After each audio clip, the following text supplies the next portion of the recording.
Y sabemos ya qué es lo que hay que hacer. Hay que buscar la actividad física. Y vamos a hablar de esto. ¿Por qué surgió este libro? Yo hace 15 años me fui a vivir al sur. Y ahí fui primero fui para colaborar con un deportista que entrenaba en esquí. Había recorrido varios médicos deportólogos y todos los colegas dijeron, no, para eso no te entreno. Y como yo todavía era un poco inconsciente todavía en esa época, yo dije, sí, lo voy a entrenar. Este deportista corría las 24 horas de Aspen. Les voy a contar qué es esa carrera. Esa es una carrera de esquí que se sube por la silla hasta la base, hasta el fin del cerro, y de ahí se baja esquiando. Durante 24 horas suben en la silla y bajan esquiando. Suben la silla y bajan esquiando. Y hacen promedios. ¿Está? Cuando me dijo, le dije, ese deporte lo inventó el conde Drácula. Le dije, que es una locura. Es realmente riesgoso y demás. Porque imagínense que durante las 24 horas tienen que comer, hacer sus necesidades y hay que planificar todo eso. Y hay que planificar que no se duerma, que no se deshidrate y que encima se juega la vida, porque bajan a alta velocidad para buscar el récord. Este deportista durante 15 años tuvo un récord de descenso, de alta velocidad. Salió tercero en esa carrera. Ahí arma un equipo de carreras de aventura para correr la serie Eco Challenge. Entonces lo empiezo a ayudar a él con el equipo Cóndor, que salió tercero en el Eco Challenge 99 que se corrió en la orilla del lago Nahuel Huapi. Y entonces ahí cuando fui a ayudarlos allá, la directora del hospital me entusiasmó para irme a vivir a Villa Langostura y viví 10 años. Y fui el primer traumatólogo del hospital, después fui director del hospital de ahí durante un periodo corto y después seguí trabajando en la zona. Entonces esa es mi historia. Viviendo ahí me dediqué a atender esta gente que hacía carreras de aventura y que corría en la montaña principalmente. Corrían también no había llano, así que había que corrían en calle, pero también corrían en montaña. Y ahí empecé a investigar, porque de eso no sabíamos nada. Así que empecé a buscar bibliografía y empecé a aplicar conceptos. Fueron mis conejillos de India, digo yo. Pero yo lo único que me encargaba era que lleguen sanos al final de la carrera. Y llegaban sanos y no solo llegaban sanos, sino que ganaban también. Ahí ganaron 2 desafíos de los volcanes, que era esa carrera famosa que había. Corrieron la serie Eco Peugeot, que no sé si se acuerdan. Yo dejé de hacer esto en el año 2005. Pero seguí siempre entrenando corredores. Entrenando no, cuidando corredores. Cuidándolo desde el punto de vista de la salud. Y atendiendo las lesiones de los corredores. El año pasado me voy a una carrera que ahora se hace el fin de semana que viene, que también voy. Siempre me invitan para ir a dar una charla cuando se hacen los 21 kilómetros del Yao Yao. Entonces estaba el año pasado en los 21 kilómetros del Yao Yao, digo, me piden que vaya a hablar. Y digo, bueno, ¿de qué le voy a hablar a todos estos corredores? Y armé una charla que se llamó mitos y preguntas frecuentes de los corredores. En base a todo lo que yo hacía en el consultorio, en base a todo lo que me preguntaban en el consultorio y todos los mitos que yo escuchaba en el consultorio, ¿no? De los nervios sacados, de la puntada del vaso, todas esas cosas que son mitos, me preguntaban entonces, yo dije, bueno, voy a armar una charla y los voy a instruir sobre esto, para que sepan cómo hacerlo mejor, cómo lesionarse menos. Y cuando terminé la charla, vino un aluvión, como 200 vinieron y me empezaron a preguntar, ¿dónde lo tiene escrito? ¿Cómo podemos conseguir este material? Y uno me dijo, ¿por qué no escribí un libro? Entonces dije, bueno, el libro va a ser fácil escribirlo, lo único que tengo que hacer es bajarlo.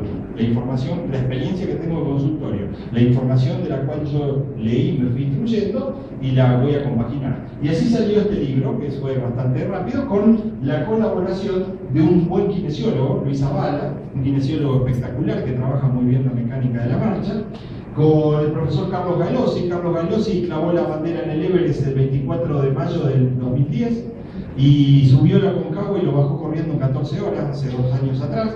O sea, y fue mi primer deportista de carreras de larga duración que corría el Ironman de Puerto Varas empezó a correrlo en el año 2000.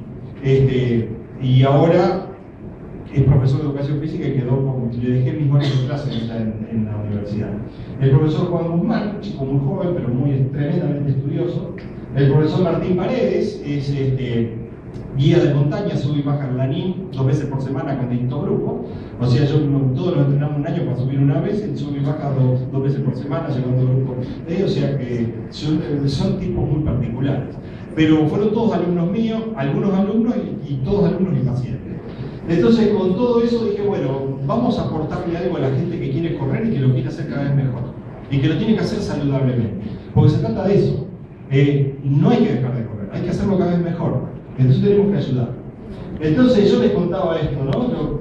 Yo hace mucho leí esto, lo que decía Bertrand Russell, y realmente yo creo que esto sintetiza un poco lo que yo me propuse en mi vida, ¿no? La búsqueda de conocimiento permanente y la insoportable piedad por el sufrimiento humano no lo lleva a ser médico.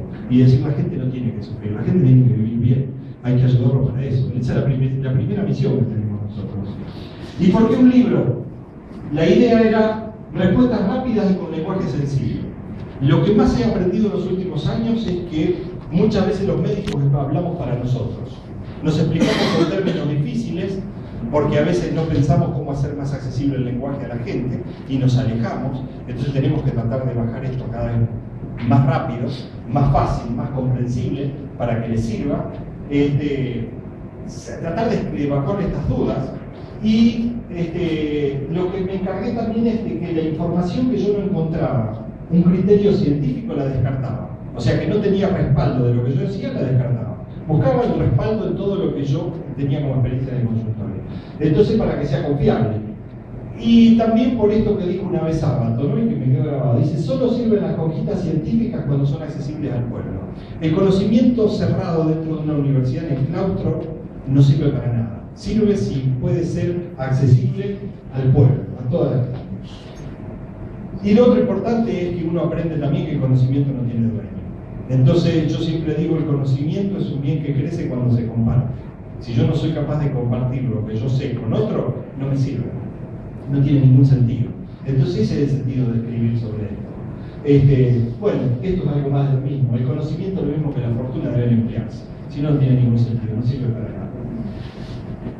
El libro tiene el primer capítulo que dice ¿por qué correr? Entonces ahí explico cómo evolucionamos nosotros y por qué corremos. Y nos preguntamos si se hace saludablemente. Y después, ¿por qué no participar en una carrera? Porque sí. Si no hay nada más lindo que anotarse en una carrera y si uno no corre, caminar. Y si no puede caminar, trote. Pero participar en el grupo y tener esa oportunidad de haber sido parte de todo esto.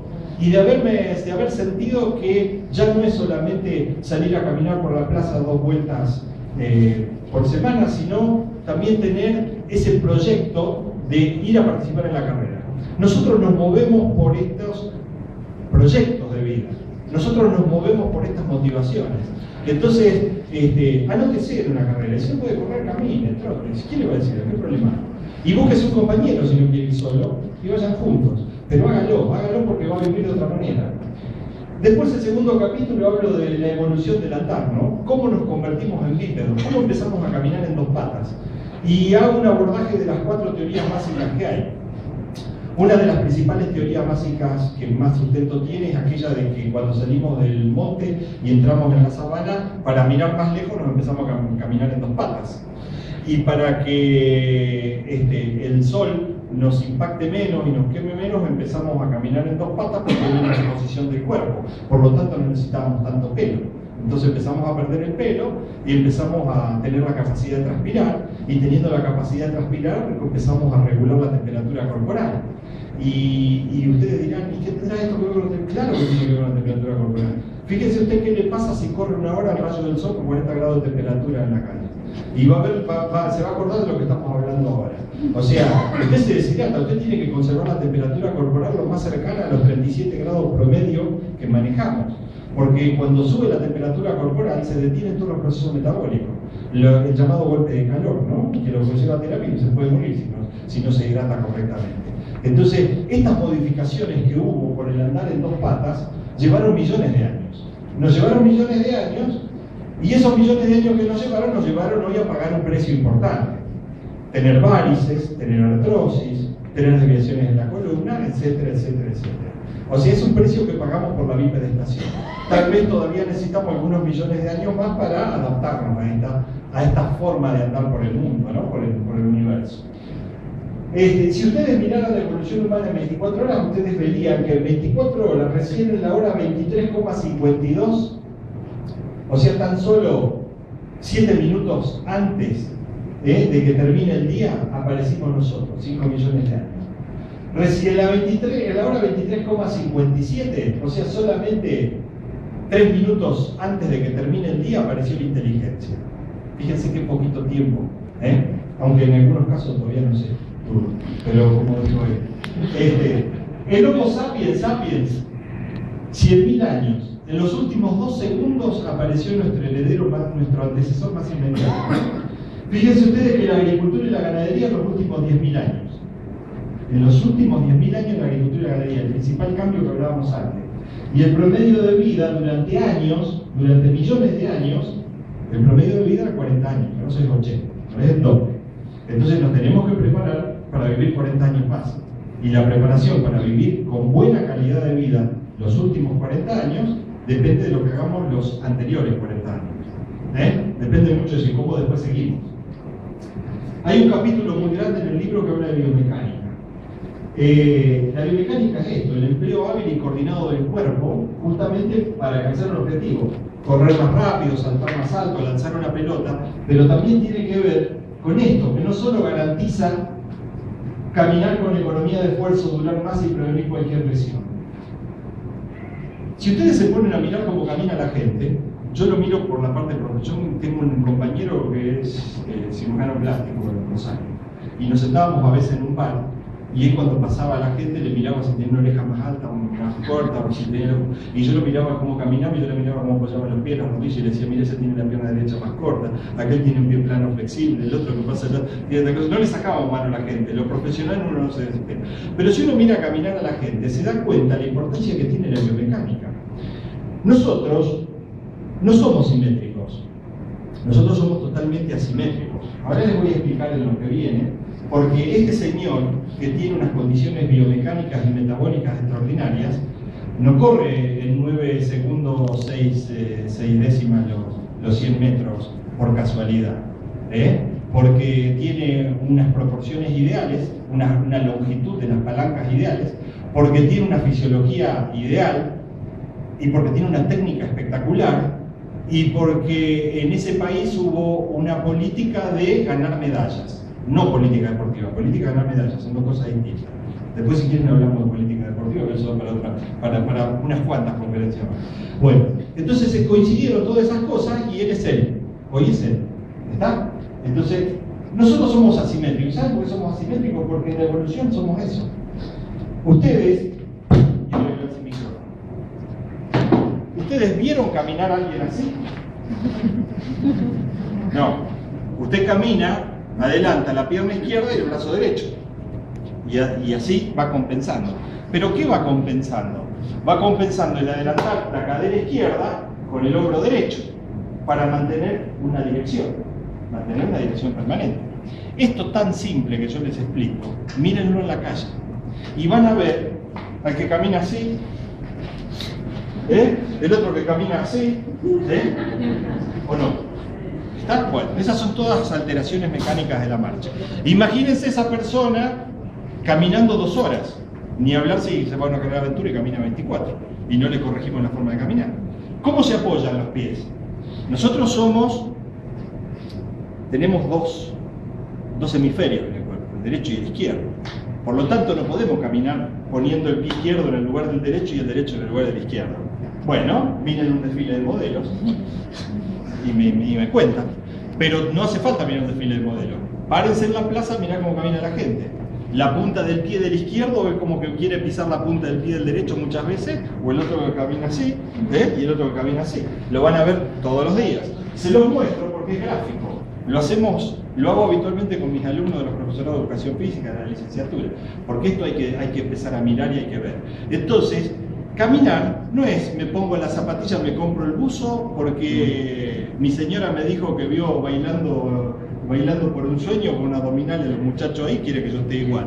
Me pongo las zapatillas del buzo y salgo a caminar. Porque existe una técnica también, una técnica correcta de hacerlo, por eso existe la biomecánica y todo tiene una explicación. Los pies tienen que estar orientados entre 5 y 10 grados hacia afuera de la línea que separa el cuerpo, un pie a cada lado. Los pies se van llevando cerca de la línea a medida que uno aumenta la velocidad. El centro de gravedad se adelanta y cuanto más desequilibrio, más velocidad en movimiento de las piernas, más amplitud del paso. Todo esto que les cuento en forma rápida está escrito en el libro, ¿no? Pero podríamos hablar a lo mejor a veces habría que detenerse bastante a hablar de esto durante mucho tiempo para analizarlo y para que cada uno empiece a ser consciente de cuál es la mejor forma de hacerlo técnicamente. Bueno, al final vieron que hablé sin mi micrófono, ¿no? Bueno, yo me entusiasmo, me apasiono demasiado con esto, pero no puedo hacerlo de otra forma. Este es el principio de la relación contraria. Cuando adelanto la cadera izquierda, adelanto el hombro derecho y viceversa. Entonces, ¿y cuánto? Cuando usted corre, no hay nadie que corra así en la calle. Usted corre flexionando los brazos. ¿Por qué? Corre flexionando los brazos porque el movimiento de brazos tiene que ser tan rápido como el de las piernas. Y moverlo extendido es más lento. Entonces lo flexiono y compenso el brazo flexionado 40 grados. Y por ahí resulta que yo veo a algunas señoras caminando, señoras que van caminando así. Se olvidaron de que, en realidad, caminar correctamente es responder a estos principios biomecánicos de relajar los hombros, de permitir la báscula, el balanceo del omóplato, del hombro en su totalidad y totalmente relajado los miembros superiores para que acompañen con una forma armónica el desplazamiento de las piernas, con economía de esfuerzo. Porque hay que economizar esfuerzo. Esa es la manera real. Entonces uno lo ve esto habitualmente. La relación contraria también tiene que ver con esto de que cuando yo quiero correr más rápido, ¿qué hago? Me inclino más hacia adelante. Había un autor que decía que la carrera era una sucesión de desequilibrios. O sea, cuanto más desequilibrado estoy, más velocidad tengo que tener el movimiento de las piernas. Si no, miren cuando alguien va corriendo y lo empujan de la espalda, ¿qué le pasa? Se cae, pierde el equilibrio más bruscamente. La velocidad de la carrera, ¿de qué va a depender? Va a depender de la velocidad con que mueve las piernas, o sea, la frecuencia y la amplitud del paso. Pero cuando usted amplía mucho el paso, ya no solo lleva el brazo flexionado así, sino que cuando lleva el brazo así, acá atrás lo termina estirando. ¿Por qué estiro el brazo acá? Porque el paso es muy largo, entonces la compensación es mayor. Y se habrán preguntado ustedes por qué los corredores de 100 metros ya no tienen una musculatura hipertrófica impresionante. Muy sencillo, porque con esta musculatura tiene que compensar esta musculatura. Entonces yo no puedo tener un cuádriceps así desarrollado, los isquiosurales así desarrollados, la musculatura de las piernas tremenda, y arriba tener un brazo así flaquito, porque no alcanzo a compensar. Entonces tengo que equilibrar las masas musculares con la fuerza que llevo en esta pierna, la masa muscular que compensa de este lado. ¿Está? Entonces por eso no es solo correr, trabajar en el gimnasio, trabajar correctamente y de forma ordenada. Bueno, recuerden que los movimientos no son simétricos. No muevo el brazo derecho y la pierna derecha hacia adelante, sino que van cambiando. Hay un último trabajo, este trabajito acá no está en el libro, pero se los traje porque, miren de qué fecha es, 30 del 10 del 2013. No hace un mes que está este trabajo publicado. Este trabajo lo publicó un amigo que se llama Daniel Lieberman, que es de estos autores que están ahí arriba, para explicar, este trabajo explica mucho de las lesiones que tienen los corredores. Y fíjense lo que hay en este trabajo mostrado acá. Este es el músculo y este es el tendón. ¿Lo ven? Bien. Este trabajo explica que cuando se recepciona la carga del peso corporal sobre el pie, el primero que se estira es el tendón y es el que amortigua realmente, ese es el papel, amortiguador, buffer, la situación buffer del tendón le llaman ellos. Esto es lo primero que amortigua y posteriormente a haber amortiguado el tejido conectivo del tendón es el que permite estirar el músculo proporcionalmente a esa extensión. Porque si esto no ocurre, se desgarra el músculo. O se desgarra el tendón, si está debilitado, una u otra. O sea que la dinámica entre la unión músculo y tendón es fundamental. Esto, aunque ustedes no lo perciban, es lo que ustedes entrenan cuando lo hacen de manera sistemática. Esto es lo que uno entrena de manera sistemática. O sea, prepara tanto el músculo como el tejido conectivo. Ustedes no piensen que cuando corren es solamente el músculo el que trabaja. Trabaja el tejido conectivo, el cartílago articular, el hueso, todos los componentes articulares del sistema músculo-esquelético. Y son los que le permiten acelerar, disminuir, aumentar la intensidad para que impacte sobre el aparato cardiovascular y para que se produzcan fenómenos endocrinos hormonales. A ver si...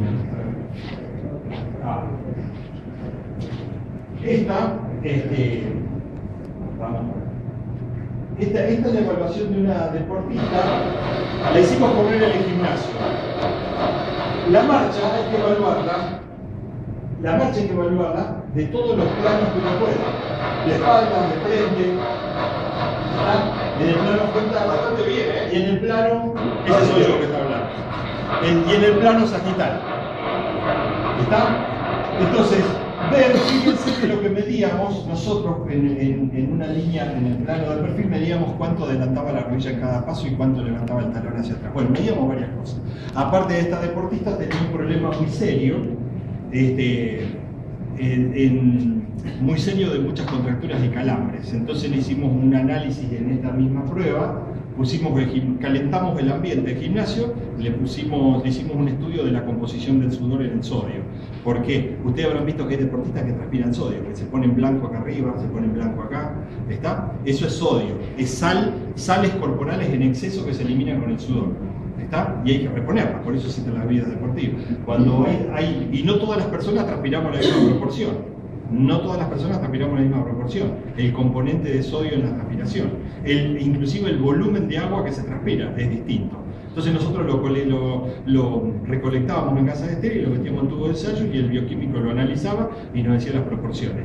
Y veíamos que algunos deportistas tenían proporciones más elevadas que lo que está establecido como composición permanente del sudor, ¿no? Otro capítulo habla de la fisiología. Recuerde que el que corre es el hombre, no solo las piernas. Esto parece tan básico, pero es así. A veces uno piensa que solamente lo que está corriendo es lo que le permite correr, que son los miembros inferiores. Pero es el hombre en su conjunto. Y entonces ahí hay una persona. A mí cuando vienen y me dicen, doctor, vengo a que me trate esto acá, le digo, bueno, ¿te trato a vos o te trato la pierna? ¿Qué preferís? ¿Ves qué elegís? Si querés que te trate la pierna, me pongo como traumatólogo. Si querés que te trate a vos, empezamos la consulta. Porque a veces hay personas que vienen con una lesión y no podemos tratar esa consecuencia. La lesión es la consecuencia. Y nos olvidamos de entender la causa, ¿no? Entonces, esto es lo que nos tenemos que formar. En la fisiología hay que entender cómo se produce la energía, cuáles son los procesos metabólicos, el sistema cardiovascular, cómo va a responder a esto, y por supuesto el osteomioarticular, o sea, huesos, músculos, articulaciones, y las hormonas, cómo están funcionando para esto. Hay gente que tiene hipotiroidismo y no lo sabe. Hay gente que tiene glucemias elevadas y no lo sabe. Tal es así que hoy no se sabe con exactitud cuál es el porcentaje de diabéticos en la población. Se calcula que es entre el 7 y el 8%, pero exactamente no se sabe. No se sabe tampoco cuántos son hipertensos, porque son muy pocos los que han hecho un test, un mapeo de la presión arterial o simplemente la medida de la presión arterial durante una semana seguida. No se sabe. Entonces, la oportunidad con el ejercicio es descubrirlo, esto. Y entender con la fisiología que hay dos palabras importantes, respuesta y adaptación. O sea, ante el ejercicio todos respondemos igual. O sea, usted empieza a hacer ejercicio, aumenta la frecuencia cardíaca, aumenta la temperatura corporal, o sea, transpira, todos respondemos igual. Ahora, nos adaptamos totalmente distinto. Usted se adapta en 2 meses, usted se adapta en 1 mes, usted se adapta en 5 meses. Usted le va a costar mucho más desde el punto de vista cardiovascular, a usted le va a costar más desde el punto de vista muscular, porque va a tener más dolores musculares que se prolongan, vamos a tener que trabajar más despacio. O sea, todos nos adaptamos distinto a un sistema de ejercicios. ¿Está? Por eso hay que conocer las evaluaciones de salud. Miren, este es un capítulo muy largo. Yo escribí un proyecto de ley para corregir aquel concepto de las fichas médicas y los certificados médicos. No debe haber cosa más inútil que el certificado médico y la ficha inútil. Y la ficha médica. Yo se lo puedo decir con toda honestidad. ¿Por qué? Porque la mayoría de los certificados médicos, las madres los mandan a pedir con la muchacha que trabaja en la casa con el tío. Entonces el médico no lo ve muchas veces. El certificado médico muchas veces se pide como un requisito legal. Entonces el profesor de educación física le dice a la directora, no, que los chicos vengan con el certificado de salud. La directora le dice al padre, no, usted tiene que traerme el certificado de salud. Y el padre va al médico y al médico le dice, usted me tiene que hacer el certificado de salud para el nene. Y el nene se quedó sin la revisación médica, porque le firmamos el certificado. Lo digo como autocrítica personal también. Entonces, lo que necesitamos hacerle a todos los niños, a todos los deportistas, es el examen periódico de salud. Y el examen periódico de salud lo explicó muy bien un ministro de salud que tenía Canadá, que se llamaba Lalonde. Dijo que uno de los principales impactos que había habido en la salud pública mundial era el examen periódico de salud. ¿Por qué? Porque el examen periódico de salud es la oportunidad de descubrir precozmente cualquier patología, con un electrocardiograma, con un examen de ganglios, con una colonoscopía, aunque no sea muy agradable, pero en algún momento todos perdemos la virginidad, pero hay que hacerlo. Entonces, el examen periódico de salud es la oportunidad realmente de detectar precozmente una patología. Y el certificado médico debería ser eso, el examen periódico de salud. Y la ficha médica es otra cosa. Yo siempre digo que no soy tan extremista. El certificado de salud y la ficha médica son tan útiles como inútiles. Porque si se hacen a conciencia, vale. Pero realmente como requisito legal tienen un valor limitado. Porque yo como médico le pongo en el día de la fecha y hasta ahora está sano. ¿Está? Y realmente yo también eludí mi responsabilidad, y todos eludimos responsabilidades y la persona pierde oportunidades de controlarse. Entonces, la propuesta en el proyecto que yo he llevado era que se empiece a solicitar examen periódico de salud a la gente que hace actividad física, y que la solicitud sea de acuerdo a la capacidad física que tenía, porque ya se sabe, ya está determinado por esto, que el determinante principal de la salud es el nivel de actividad física que tienen las personas. Si a usted le hacen un laboratorio y no hace actividad física, usted tiene colesterol elevado. Como van a decir que no. Yo le diría que más del 90% de la población que no hace actividad física tiene colesterol elevado. Y puede tener otras complicaciones que si las buscamos también las encontramos. Entonces de esto se trata. Cualquier examen debe tener en cuenta eso justamente, la demanda de actividad física. No puede ser tampoco el examen que usted le haga a alguien que juega rugby como para el que va a natación. Ni por eso. Para los deportes específicamente existe la ficha médica. Y ahí sí la ficha médica se hace correctamente. Ahí sí, porque hay médicos ya especialistas en cada deporte, por suerte. Entonces sabe que para este deporte tiene que hacer eso. Yo una vez me trajo un papá, un chico que corría en karting. Y me lo trajo con todos los estudios, una carpeta así. Entonces miro todos los estudios y le digo, te falta el más importante. Me dice, no, si le hice ergometría, le hice esto. ¿Y el examen visual? El chico no distinguía los colores y corría en karting. ¿Está? O sea que para cada deporte hay un examen específico y debe ser confeccionado un examen específico. Y uno no puede obviar esas cosas. Y aparte ese chiquito, también es todo anecdótico. Los padres de este chiquito, el papá medía 1,92 y la madre medía 1,78. Alto. El padre alto. El promedio de talla, según el cálculo de la talla por promedio de altura, a este chico le daba casi 1,86 más o menos. Así. Un chico, una persona que corre en karting y que mide más de 1,80, cuando dobla fuerte en una curva se quiebra las costillas flotantes, porque no le entra el codo. Yo le dije, entusiasmalo para correr en rally. Entusiasmalo para correr en rally, no lo hagas correr acá. Porque el karting no es un Fórmula 1 que te acomodás así sea Schumacher. En el karting no podés. El chico andaba bien. Entonces, lo que tenemos que hacer a veces los médicos deportólogos es comunicar y orientar para que el chico haga el deporte que mejor lo va a hacer sentir a él. Es lo mismo que te traen un chiquito, los dos padres miden 1,50 y te traen el nene que juega al básquet, para que le haga, para ver cómo lo hace crecer, para que llegue a la selección. No va a llegar nunca a la selección argentina. Hacer lo que juega al básquet para que se divierta. Pero si vos querés que sea un gran campeón o que entre en una selección, y no sé, buscarle otro deporte. Entrenarlo en gimnasia artística, deportes que necesitan baja talla, etc.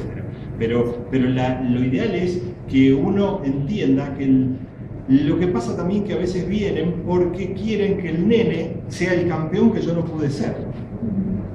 Y yo le dije a un padre, mira, el primer objetivo que yo tengo con mis hijos es que sean felices. Y después son campeones, son cosas de la vida. Talento no todos pueden tener. Talento tiene Messi, Del Potro y algunos que son talentosos y son buenos deportistas. El resto de la población que no tiene talento, que sea feliz y saludable. No hay otra misión. No creo que no debe haber otra misión importante para él. Y por supuesto siempre hay que medir todo lo que pueda ser medido. Hay que medir todo lo que pueda ser medido. ¿Medir qué es? Y cuando usted haga actividad física, mida la frecuencia cardíaca, mida la tensión arterial, mida la flexibilidad, la fuerza que tiene, la fuerza corporal que usted tiene, porque esos son determinantes para hacerlo bien. Bueno, hemos hecho algunas cosas con esto. Un capítulo que habla de aptitud. Las aptitudes son distintas a las condiciones de salud. Las aptitudes, es decir, cuán resistente es, cuán fuerte es, cuánta fuerza usted tiene, qué flexible es. Yo, si los deportistas no llegan a esta flexibilidad, no entreno. Y por supuesto, todos pueden hacer deporte. Es más, todos deben hacer deporte. El deporte es la oportunidad de una actividad gratificante enorme para la persona. Motivación e incentivación. Miren, este es un capítulo muy importante, porque realmente lo que necesitamos todos son grandes motivaciones para poder cambiar los hábitos de vida. Si no tenemos grandes motivaciones, no se cambia nada, no se modifica nada. La motivación en los corredores es de 3 tipos. No digo en todos los deportes, pero en los corredores estoy seguro que es así. Es fisiológica, porque cuando usted empieza a hacer actividad deportiva, después de los primeros 20 minutos se segregan unas hormonas que se llaman endorfinas, otras que se llaman encefalinas, son sustancias que están en el cerebro y que son reforzadores porque le inhiben el malestar o le inhiben el dolor principalmente. Al inhibir el dolor aumenta la sensación de bienestar con el ejercicio. Al principio, la elevación de estas sustancias dura 2 horas, hasta 2 horas después del ejercicio. Y después empiezan a disminuir otra vez. Pero después que uno entrena durante 3 o 4 meses, el efecto de las endorfinas se prolonga hasta más de 24 horas. Y cuando a usted se le empiezan a acabar las endorfinas, siente la necesidad de salir a correr otra vez. Fisiológica. Porque entra en abstinencia de endorfinas. ¿Está? Por eso dice, yo hace 3 meses que corro y ya ahora, si un día no corro, no sé qué me pasa, me vuelvo loco, tengo que salir a correr. Hay un principio fisiológico por eso. Hay otro refuerzo que es psíquico. El refuerzo psíquico de la conciencia y del cambio de conducta que uno le dice, yo tengo que cambiar la conducta y tengo que hacer esto porque esto me hace bien para hacer, y eso es una condición psíquica que uno desarrolla, es otra adicción. Y el otro refuerzo es el social. Búsquese un compañero, un amigo, un grupo para empezar a hacerlo o para seguir haciéndolo y hacerlo cada vez mejor. Y están los motivados por el éxito y el motivado por el fracaso. El motivado por el éxito es el que gana. Y somos todos amigos del campeón, y amigos del campeón vamos y lo saludamos, lo estimulamos a que siga, porque es el motivado por el éxito, y también a nosotros nos lleva un poco. Pero también están los motivados por el fracaso, que le quieren ganar a ese que fue campeón. Y a veces lo que tratamos, y a veces no vienen para ganarle a ese, que también es loable el sentido de hacerlo para decir, el otro día corrí en 3 horas 13 y ahora quiero correr en 3 horas 12 la próxima carrera. Lo cual no está mal tampoco, para nada. Pero en realidad, lo que tenemos que entender es que, miren, hay que actualizar permanentemente los motivos por el cual uno hace la actividad. Actualizar permanentemente los motivos. Por eso les decía, prográmese para una carrera y participe, porque va a notar usted que cuando lo empiece a hacer, si no lo hace para sufrir y lo hace para disfrutar, es otra cosa, va a sentir tanto agrado y lo va a querer repetir y lo va a sostener en el tiempo. Yo hoy les contaba a ellos en el almuerzo, que una vez vino un papá y me dijo, porque usted no valora el sacrificio de mi hijo. Y le dije, mire, si usted cree que hacer deporte es un sacrificio, usted está haciendo apología del sacrificio, usted tiene que ir a un buen psicólogo, porque el deporte se hace por placer. Yo entrené 6 horas por día durante 6 años seguidos. 6 horas por día durante 6 años.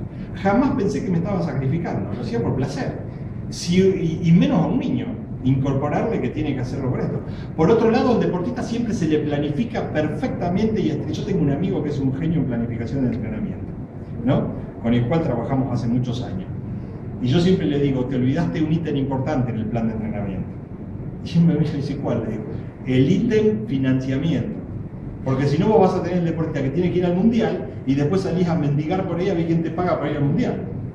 Y generás un fracaso y una reacción en el deportista. Entonces, hacer el deporte por placer, por disfrutar y por entender que cada día va a vivir mejor. Y por disfrutar con el otro y sentirse uno realmente fortalecido con esto. Ese debería ser la principal motivación. Pero es difícil entender eso y proponerlo, ¿no? ¿Qué pautas hay para motivar a la gente? Porque ustedes dirán, claro, si la principal motivación nuestra es ganar la carrera o bajar el tiempo. No, yo les puedo asegurar que hay muchísima más gente que tiende a otra cosa. Yo en el año 2002 hicimos con Sebastián Tagle, que es el dueño del club de corredores, me dice, ayúdame que quiero hacer la planificación de los controles de salud del cruce de los Andes. Y fuimos y yo le hice la planificación de salud y tengo la foto de, yo me he ubicado en el cráter del volcán Batián-Mahuida, que está entre el límite entre Argentina y Chile, donde cruzás de Villa Pogoni y Calma. Yo tenía la ambulancia en el cráter del volcán. ¿Por qué? Porque ahí llegaban a la parte más alta y después empezaban a descender. Entonces los controlaba y decía quién podía seguir y quién no. Tenía corriendo diabéticos, tenía corriendo... la satisfacción más grande que yo tengo como experiencia ahí, que yo de repente faltaba que lleguen algunos. Y venían, todos tenían más de 50 años los que venían ahí. Y venían Y por ahí yo los veía que se paraban, y agarro la largavista, empiezo a mirar y ¿qué hacían? Se paraban así y uno le sacaba foto del otro en medio de la carrera. Entendieron el sentido, entendieron el verdadero sentido de la carrera. Entendieron el verdadero sentido de la carrera. O sea, era pasar por lugares que jamás hubieron recorrido si no se anotaban en una carrera. Y disfrutaron en grupo. Y después nos pusimos a charlar a la noche en las carpas, eran unos fenómenos. Realmente ese era el principal sentido. Algunos corren para ganar, otros corren para disfrutar. ¿Está? La mayoría deberían correr para disfrutar. Tampoco desestimémoslo. Punto para motivar. Entornos favorecedores. Busque el entorno favorecedor. No es muy agradable correr al rayo del sol arriba del pavimento en verano. Busque la costanera, busque otro lugar. Grupos sociales de caminantes, trotadores y corredores. No todos corran. Amigos cercanos que desarrollan la actividad. Busque compañía. Invite, llame en forma sistemática. Nosotros lo hacíamos cuando alguien empezaba a faltar y empezábamos a recordar los días de entrenamiento, los llamábamos, le pasábamos los horarios, armábamos grupos de esa manera. Donde yo trabajé siempre, en los gimnasios le decía a los gimnasios, ustedes ya no se pueden conformar con el gimnasio de aparatos y de máquinas, formen grupos de caminantes, trotadores y corredores. Se reúnen en el gimnasio, salen y después vienen y hacen ahí flexibilidad, hacen todo. Y eso funcionó muy bien. Motivos con paseos, cambios de lugares, participación en eventos. Tener el objetivo de decir, bueno, el mes que viene nos vamos a anotar esta carrera, vamos en grupo. Y un grupo quiere ir, puede, y otro grupo no va. Pero eso es una motivación que lo sostiene. Y no solamente caminar, tratar o correr, bailar también tiene gasto metabólico. Por ahí, algunos salen a... Yo tengo gente que baila tango y que sale a caminar 3 veces por semana para entrenarse para bailar tango. Y van al gimnasio para estar entrenados para bailar tango, porque tienen algunos movimientos. Y el otro día me dijo un paciente, me dice, mire doctor, mire lo que me pasa. Se agacha así, las rodillas crack así. Y le digo, no estás viejo, estás crocante. Porque le digo, mientras las rodillas no se te hinchan, no te duelan, mientras no se te hinchen, no se te haga edema, no te duela, no se te afloje, dale para adelante, que van a crujir. ¿Qué va a hacer? Que crujan, mientras crujan bailando, enhorabuena. Pero esto pasa.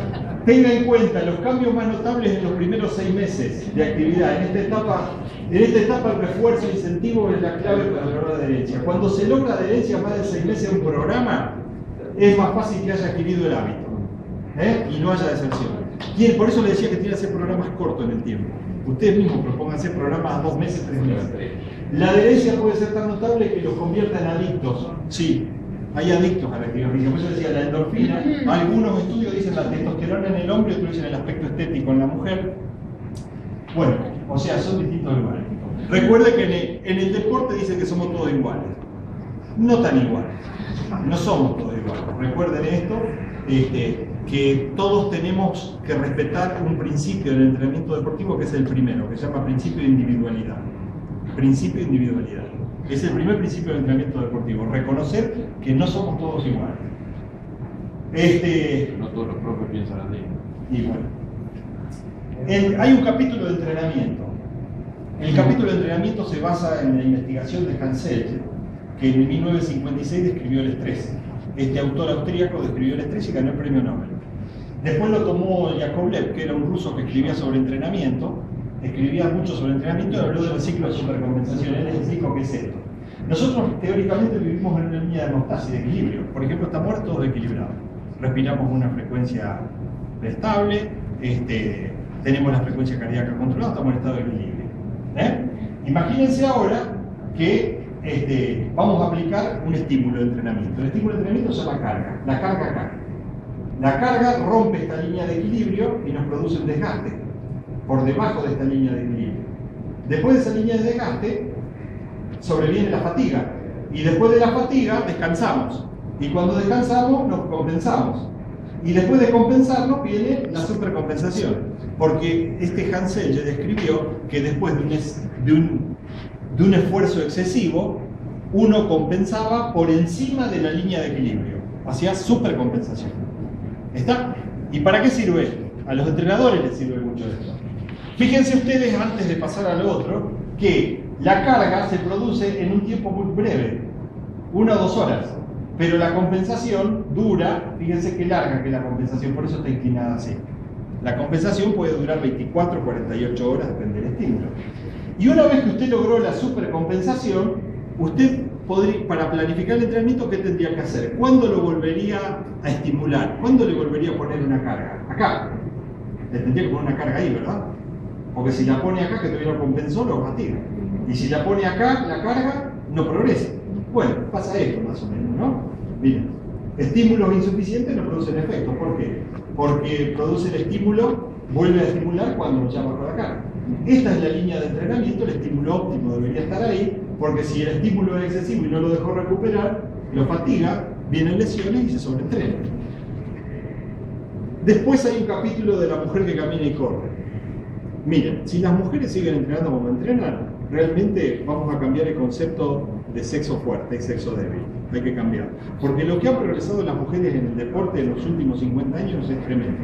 La mujer, recuerden que hace 50 años no la dejaban competir en una maratón. Estaba prohibido, decían que no podía competir en una maratón. Fíjense lo que dijo esta medallista de oro olímpica de maratón.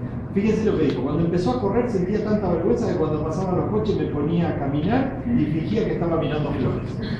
Bueno, cuando yo estudiaba educación física y andábamos de buzo por la calle, pasaban algunos y nos gritaban: anda a trabajar, vago. Nos gritaban así. Y si uno salía a correr, le gritaban lo mismo. Hace 30 años atrás. Hoy en día a nadie se le ocurre eso. O sea que hemos evolucionado un poco. Estamos socialmente aceptados que hay que salir a caminar. Es al contrario. Si usted no sale a caminar, muchos vecinos o alguno que sabe le dice: che, ¿por qué no salía a caminar? No hace nada, bueno, no hace actividad física. Ya empieza a ser raro el que no hace, por suerte. Entonces vamos cambiando esto. Y por supuesto, por desgracia para nosotros, que vamos a trabajar menos, los médicos. Pero bueno, dejémoslo ahí, que siga progresando la salud. Hay un capítulo especialmente desarrollado sobre calor, frío y altura.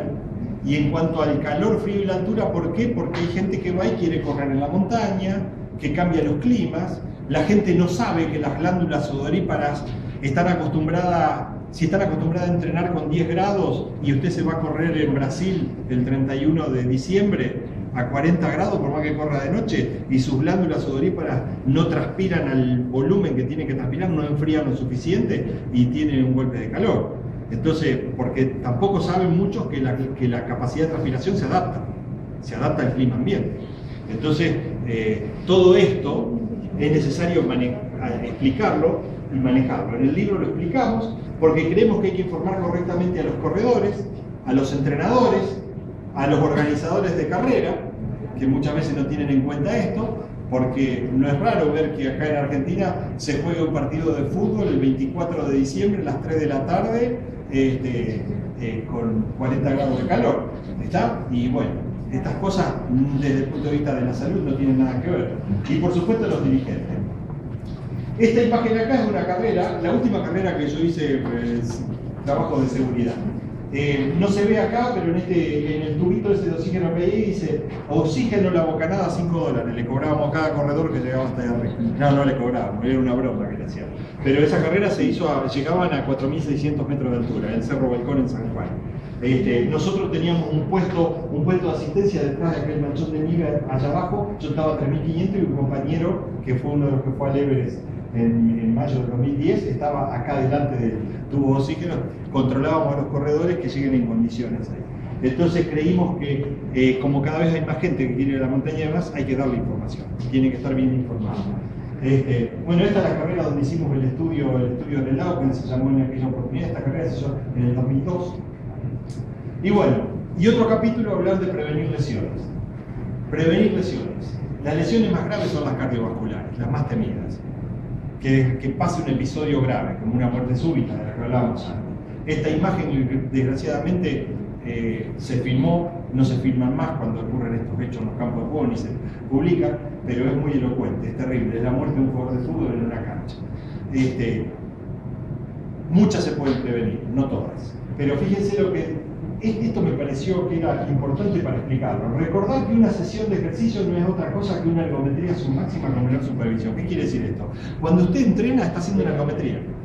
Cuando usted corre, hace una ergometría de máximo esfuerzo. Cuando usted entrena una carrera. Entonces, usted sí puede detectar algunas anormalidades en el electrocardiograma, pero lo que más importante son los síntomas, lo que usted siente. Lo que usted siente. O sea, el doctor Roberto Pedro, que es quien tiene la especialidad de rehabilitación cardiovascular en la Universidad Favaloro, lo sintetizó acá en este texto. El dolor en el pecho, en el cuello, en el brazo, en el hombro izquierdo, uno de los más importantes síntomas. La palidez, transpiración fría, palpitaciones, la súbita debilidad o falta de aire no deben ser ignoradas. Ojo con aquello de que va corriendo y otro le dice, te duele, pisá fuerte y seguí que se te pasa. Porque ese dolor se convierte en una lesión muy severa, que después de pisar fuerte lo hace parar a veces un mes o más. Y ni hablar si le duele el pecho. No, respirá profundo que se te pasa y seguí. Eso también lo hemos escuchado. Entonces cuidado con estas cosas, porque después termina con este electrocardiograma. ¿Cuáles son las lesiones más frecuentes? Esas son las más graves, pero también hablamos de las más frecuentes. El problema de lograr una buena flexibilidad en el grupo anterior de la musculatura, de poder diagnosticar precozmente lo que es un pie plano, para evitar lo que es una periostititis tibial, una fascitis plantar, que es este dolor acá en la planta del pie como un clavo, porque la gente viene cuando dice tengo un espolón. El espolón es el resultado de la fascitis plantar, el resultado posterior de la fascitis plantar. El síndrome de la bandereta iliotibial, este fue uno de los síntomas más frecuentes que detecté en los corredores de montaña por la fuerza excéntrica que hacen en el descenso, y eso me llevó a haber diseñado una técnica quirúrgica para descargar el tendón de la bandereta iliotibial. Esta es una cirugía sencilla que sirvió para que gente que trabajaba en la montaña pueda seguir trabajando ahí. Pero recuerden que a pesar de todo esto, de todas estas lesiones, los beneficios de la actividad física siempre superan el riesgo por inactividad. Porque un esguince de tobillo, una inflamación de un tendón o lo que sea, termina siendo una anécdota, se cura porque son tejidos que reparan con un tratamiento adecuado. Lo que no repara es cuando ya el colesterol se te depositó en todas las arterias, no hay forma de sacarlo. Y eso se deposita cuando no haces actividad física principalmente. Fíjense que los corredores de maratón suelen entrenar hasta 120, 160 kilómetros semanales, una locura. Esto entrena gente que corre maratón. Algunos corren hasta 2 maratones cada 2 semanas. Y fíjense ustedes que correr, que hace tan solo 10 años atrás, no se les decía a los corredores que no podían correr más de 2 maratones.